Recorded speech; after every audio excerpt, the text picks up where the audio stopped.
prej jush i keni përcjell zhvillimet politike në Kosovë që një kohë të gjatë. Nuk ka pasur ndonjë kundërshti nga partitë që të shfrytëzohet një kompetencë sa i përket konstituimit të kuvendit. Pra atëri këtu jemi për momentin tani. Pyetje shumë e mirë dhe shumë interesante, por ende nuk jemi aty. Çka doja të them është kjo. Unë si juriste mund ta kem kështu të qartë se çka doja ta pyes gjykatën kushtetuese, sepse e di në detaje se çfarë ka mbetur e pasqaruar nga viti 2014 e tutje. Megjithatë, si president e Republikës së Kosovës, do të sigurohesha që kur të dorëzohet një lëndë e tillë në gjykatën kushtetuese të jetë më neutrale.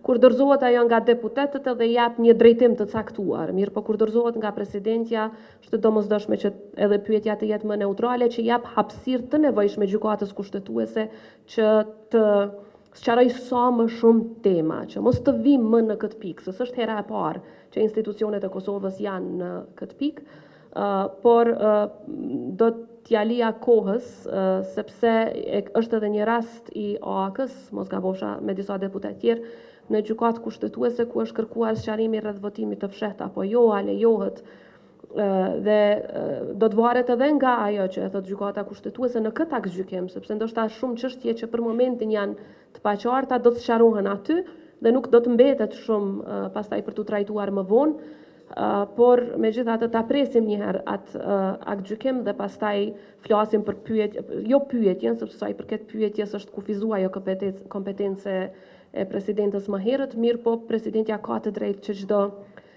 vendim të kuvendit ta ndërgojë në gjykatë kushtetuese brenda afatit prej 6 muajsh, pra do të duhej një vendim të dërgojë për interpretim. Dua ta përdor gjuhën ta atakoj vendimin, sepse kjo bëhet me qëllim të mirë, jo për të thënë që dikush ka gabuar, por për çështjet konkrete, sepse nuk do të jetë vetëm një aty, për çështjet konkrete që do të kërkohen të interpretojë gjykata në momentin që e kemi atë dokumentin që ose vjen deri te ajo pikë, atëherë patjetër që do t'i ndajmë edhe me ju. Të nderuar të pranishëm, me kaq që përmbyllim këtë konferencë. Faleminderit për pjesëmarrjen tuaj. Po ju.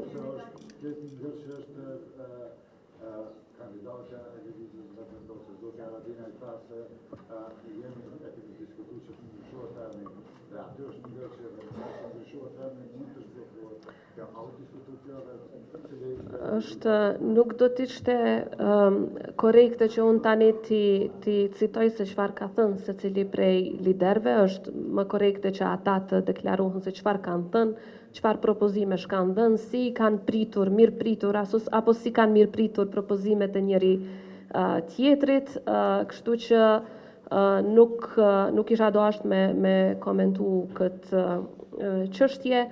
Ju kisha lutur që për pyetje të tilla t'i drejtoheni më mirë liderëve që kanë qenë këtu. Kështu që sa i përket rolit tonë si presidencë, ne do të vazhdojmë takimet, dialogun politik dhe përpjekjet që sa më parë që të jetë e mundur të kemi kuvend. Faleminderit juve.